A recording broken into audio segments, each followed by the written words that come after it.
மகிமை மாட்சிமை மறந்திழந்தோராய் கொடுமை குருசை தெரிந்தெடுத்தாரே.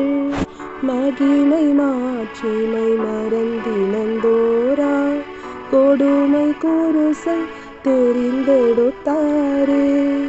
மாயலோகத்தோ அணியாகையான் தூய கல்வாரி அன்பை அண்டிடவே. மாயலோகத்தோடடியாகையான் தூய கல்வாரி அன்பை அண்டிடவே.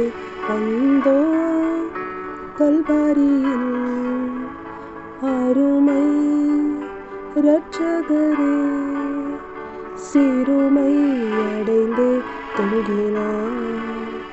சிறுமை அடைந்து தொங்கினார். அழகும் இல்லை சௌந்தர்யமில்லை அந்த கெடுத்தார் எந்தனை மீட்க. அழகும் இல்லை சௌந்தர்யமில்லை அந்த கெடுத்தார் எந்தனை மீட்க. பல நிந்தைகள் சுமந்தாலுமே 10,000 பேரில் சிறந்த